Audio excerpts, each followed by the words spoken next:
Alien war hero shocks comrades with brutal truths about humans. The barracks of Outpost Dresner were rarely quiet. Soldiers from half a dozen worlds gathered there between patrols, sharing stories of battles that had nearly ended them. It was tradition: trade scars, compare survival, and earn respect. Tonight, though, the atmosphere was different. General Threx was present. Threx of the Jorai was a living legend, a war hero who had fought in 50 campaigns, survived plasma storms, and led his people to victory against impossible odds. When Threx spoke, even the loudest soldiers grew still. His voice carried the weight of a lifetime in combat. And this night, his gaze had fixed on the humans. The human among them. Sergeant Mason Cole sat quietly, polishing his boots. He had the lean, wiry frame of someone hardened more by endurance than sheer strength. To the others, he seemed unremarkable until the day's discussion turned to earth. General Threx's tusks flared in curiosity. "Human. I have fought alongside your kind. You do not frighten easily. Yet you are fragile compared to us.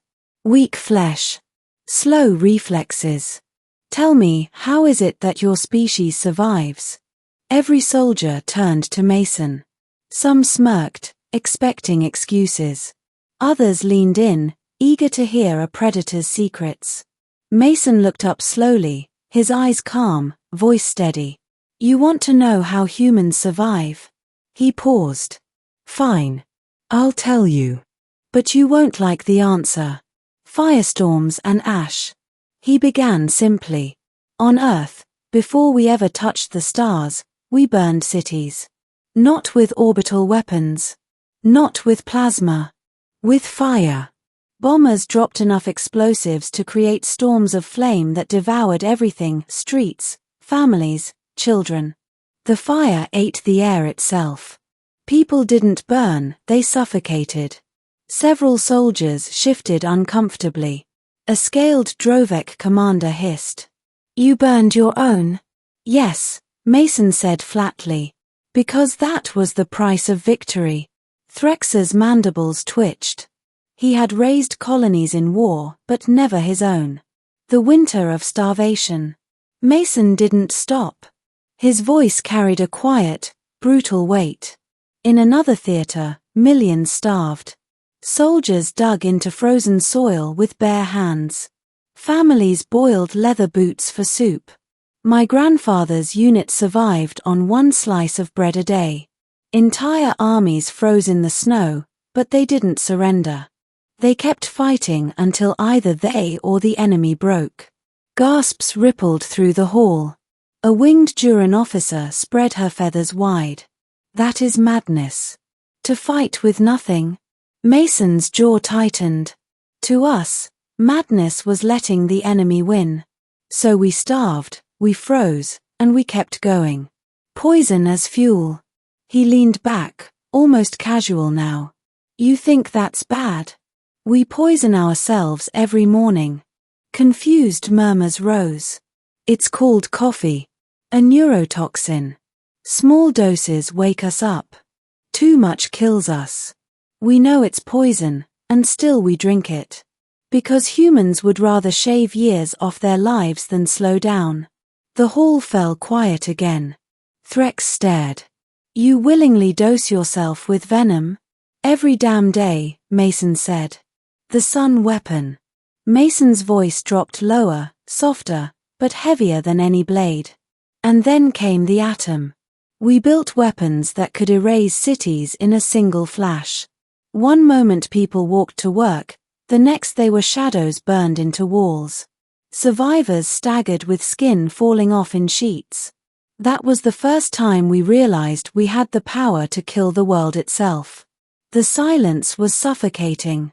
Even Threx, who had led charges through minefields, felt his limbs grow heavy. He could almost see it, an entire city blinking out of existence, not by fleet bombardment, but by human hands alone. Monsters wearing skin. Mason looked around the room. His eyes were steady, but there was no pride in them. Only truth. You all think humans are weak. That we're fragile predators who got lucky. You're wrong. We are monsters that learned to wear skin. We smile. We trade. We offer friendship.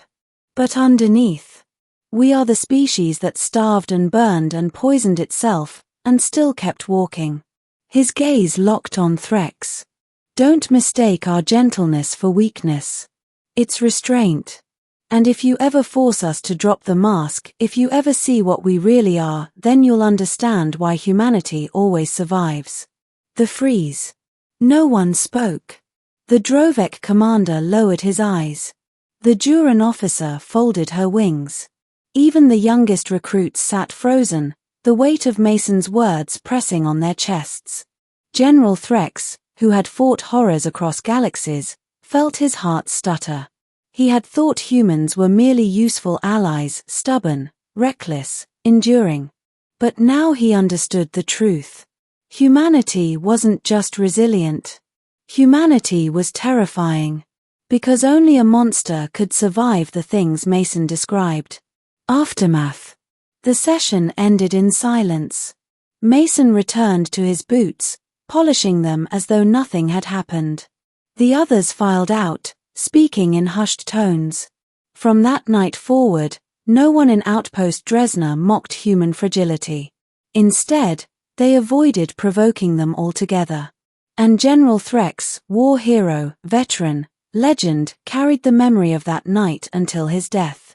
The night he realized that humans were not allies to be trusted because of kindness.